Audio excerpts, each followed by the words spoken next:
สบายดีพี่น้อง สวัสดีค่ะพี่น้องจ๋ามาพบพ่อกับซ่องสาวตุ๊กชาแนลอีกคือเก่าเด้อมาพบพ่อกันอยู่ที่บ้านอยู่ที่เฮือนคือเก่าพี่น้องจ๋าหยอดข้าวหยอดน้ำแล้วเรียบร้อยแล้วบ่ได้ไปไสวันนี้ก็อยู่บ้านเลี้ยงลูกตามปกติตามวิถีชีวิตของแม่ลูกอ่อนเนาะพี่น้องเนาะ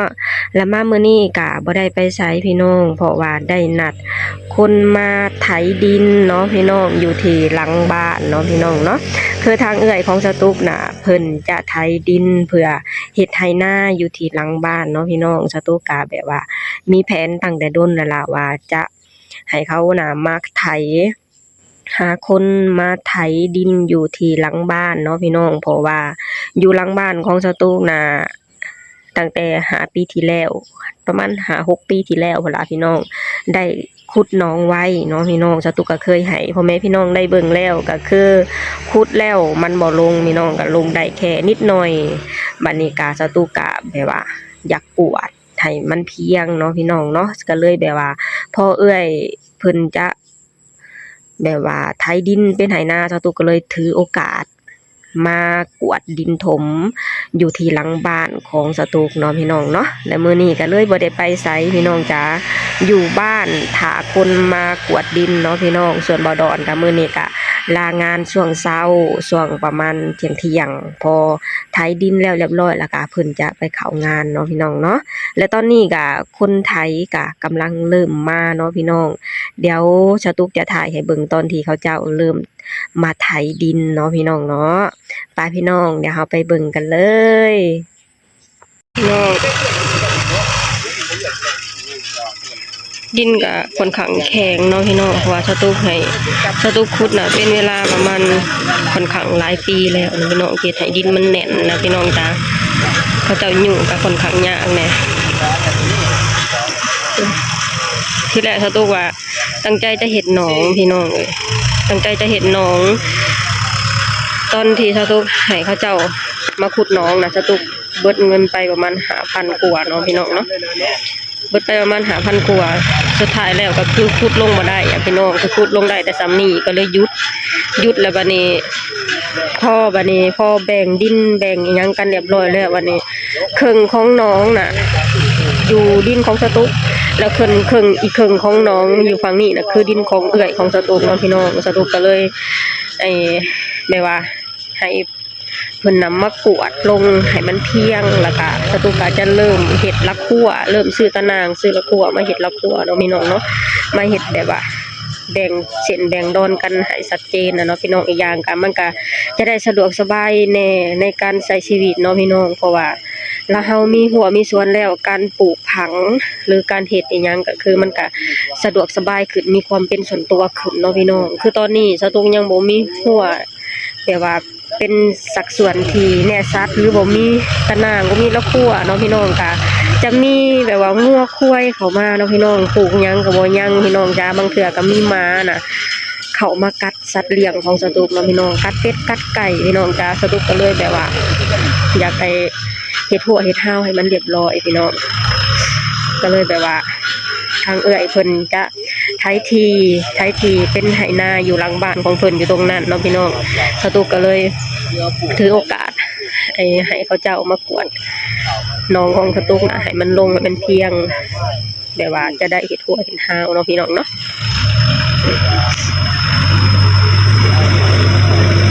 ราคาที่คุยกันไว้แรกๆนะ1,000,000เนาะพี่น้องโอเคนี่พี่น้อง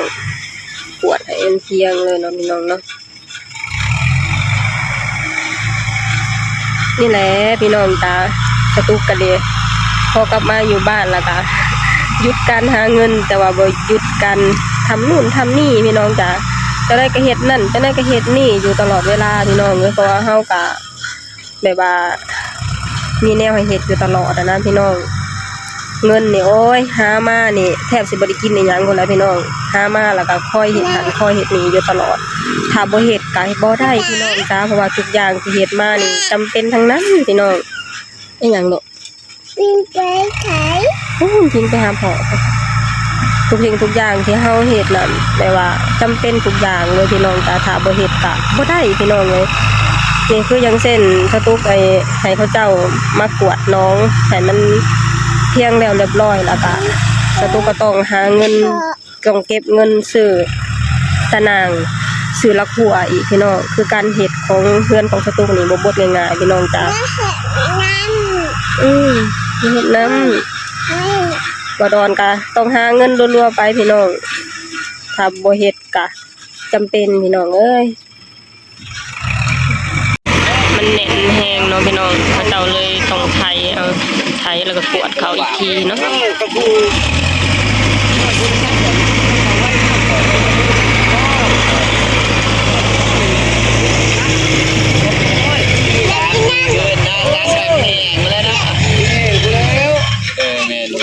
น้ำอยากกินน้ำอย่าน้ำไม่กินนะกินน้ำโอ้ย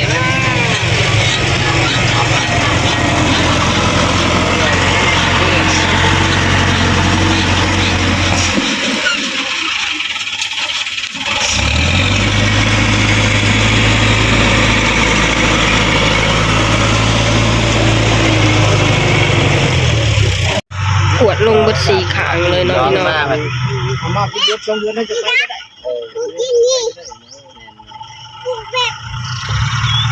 เขามีตกเรือแล้วมาแล้วถึงเดือนอยู่ลำอยู่มันเนี่ยเนาะก่อนเราจะไปพี่น้องตั้งหน้ากันมาแล้วคนละคันเลยเนาะนั่นวิ่งอยู่ในเหยียบน้ำแน่เนี่ยต้องจะลุ่มได้คนมาเจอลุ่มเลยอันนี้คือบรรยามนั้นยังสิกวดมาพี่บอกหรือว่าไทยปลาใบนี้เลยนี่อันนี้ครับนี่มันไทยมันรักใจสั่งลงไปเสร็จแล้วอ๋อน้ำมันก็เป็นยังไม่ได้เนาะบอกว่ามันได้ครับไปอยู่ไปเสร็จแล้วเลยแล้วเป็นลมเนาะนี่ไทยนั่นน่ะขึ้นมาเนาะไทยขึ้นมามันเตียงกันเนาะต่ำที่เขามีดินนี่แหละเนาะจะให้เขาเจ้ากวดลงมาให้มันเพียงเลยเนาะพี่น้องพอเพียงแล้วก็จะลองหยอดเข่าเบิ่งเนาะบ่ดอนเนาะจะลองหยอดเข่าเบิ่งพี่น้องเพราะว่าในเฮาก็กวดแล้วนะพี่น้องจ้าอยากลองเบิ่งดินนำว่าสิเป็นตาบ่ลองหยอดเข่าเบิ่ง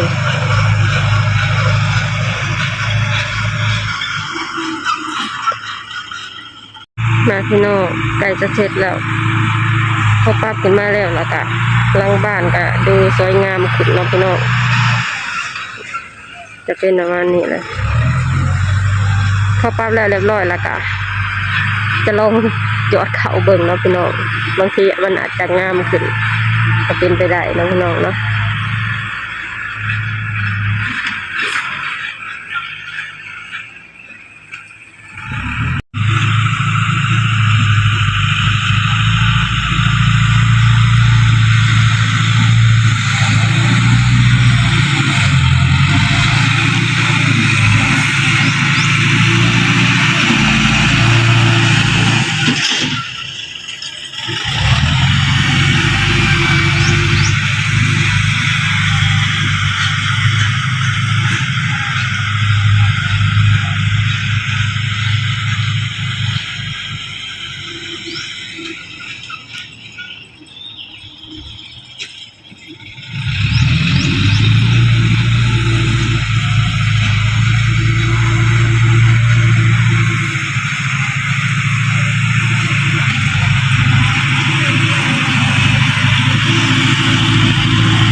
ดินของสตูกน่ะอยู่หลังบ้านทั้งลุมสุดพี่น้องค่อนข้างเป็นโศกหลายเต๋อพี่น้องจ้ะ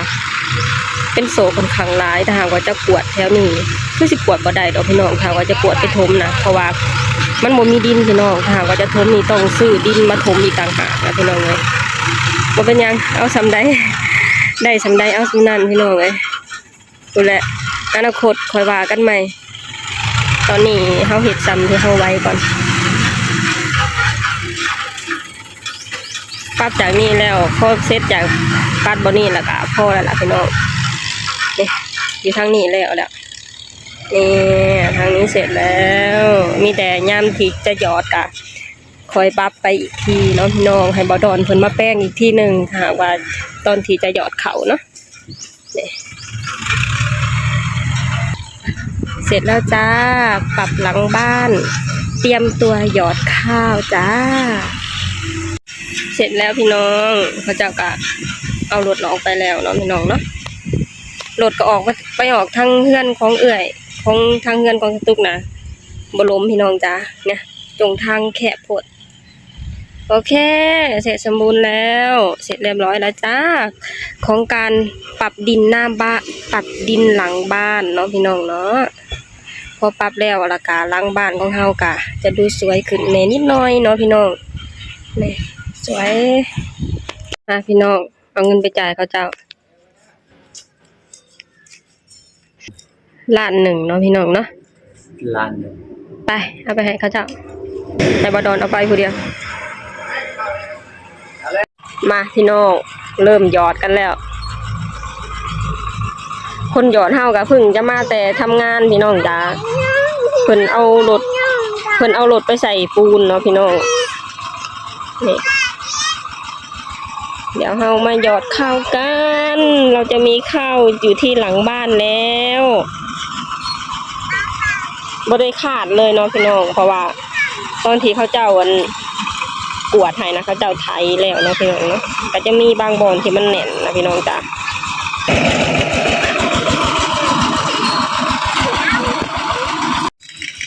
มาพี่น้อง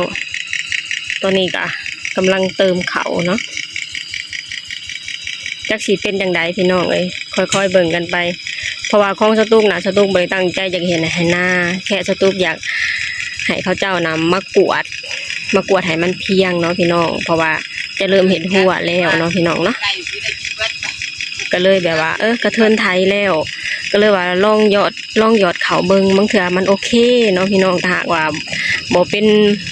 บ่เป็นมันบ่เป็นกอยกะบ่เป็นหยังเนาะพี่น้องเนาะหยอดลองเบิ่งนะหยอดลองเบิ่งหน้าหลังบ้านนะหยอดลองเบิ่งพี่น้องจ้าเพราะว่าสตุกบ่ได้เฮ็ดคันบ่เฮ็ดหยังเลยเนาะพี่น้องเพราะว่าความตั้งใจบ่ได้ตั้งใจว่าจะเฮ็ดให้หน้าเนาะความตั้งใจคืออยากแค่อยากกวดให้ดินมันเพียงมาแปลงพื้นที่จะได้เฮ็ดหัวเนาะพี่น้องสุดท้ายมาก็คือเกิดอันได้กินเขาขึ้นหรือบ่ขึ้นก็บ่เป็นหยังเนาะพี่น้องเนาะเฮ็ดกันไปพี่น้องจ้าบางเทื่อได้ผลตอบรับที่ดีก็โอเคเนาะพี่น้องเนาะปีหน้ามีรอบ2อย่างแน่นอนเนาะพี่น้องถ้าว่าเฮ็ดไปแล้วบ่โอเคก็จะหยุดแค่นี้เนาะพี่น้องสตูกาจะได้เริ่มเฮ็ดหัวเนาะพี่น้องเนาะนี่ตอนนี้บ่ดอนก็กำลังหยอดใกล้จะแล้วล่ะพี่น้องจ้ามื้อนี้อากาศอ้าวพี่น้องสตูเข้าไปเฮือนบ่ได้เลยพี่น้องจ้าเข้าไปห้องน้ำนะแค่แป๊บเดียวนะเหือท่วมโตเลยพี่น้องบ่แน่มื้อแรงฝนน่ะจะตกเพราะว่าฝนน่ะจะตกตั้งแต่เมื่อคืนนี่แล้วพี่น้องเมื่อคืนนี่ก็อากาศร้อนนอนแทบบ่ได้พี่น้องจ้านอนไปนอนมาไฟฟ้าดับพี่น้องเปิดแอร์อยู่ดีๆไฟฟ้าดับหัวเมื่อมาน่ะเหือเต็มเลยพี่น้องคนน้อยแห่งเป็นคนที่ขี้ร้อนมาบายเบิ่งหัวน่ะไม่ถึงแต่เหือพี่น้องเอ้ยบ่แน่มื้อนี้ฝนอาจจะตกพี่น้องจ้าขอให้มันตกเถอะอากาศแห้งอะเลย2 วันมาแล้วพี่น้องเอ้ยมื้อนี้น่ะแห้งกว่าทุกมื้อเลยพี่น้องเข้าไปเฮือนบ่ได้เลย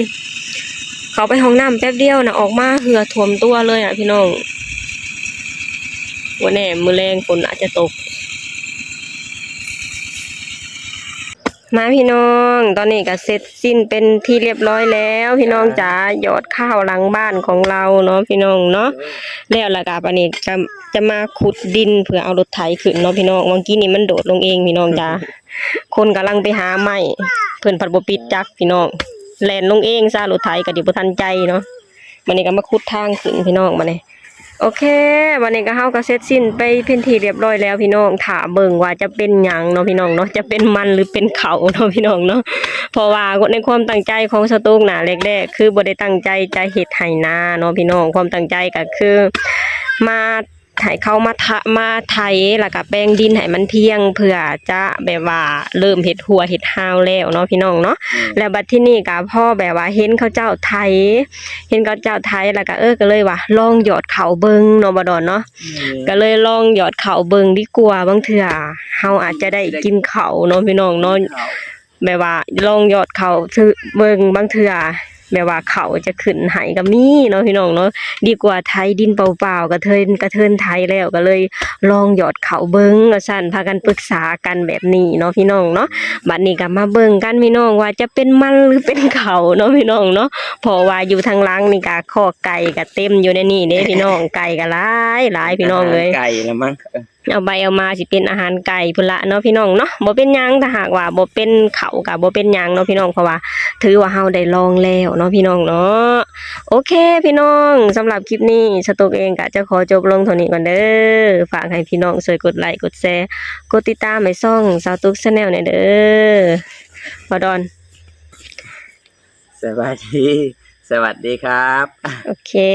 ฝากให้พี่น้องช่วยกดติดตามเพื่อเป็นกำลังใจในการทำคลิปให้สตูกหน่อยเด้อบ๊ายบา บ๊าย ยบายพี่น้อง คุณหน่อยไปลิ้นนะ เว้ย ลิ้นดิน บ่เข่านี่เว้ย ฮะหัวสั่น ฮะ หัวสั่น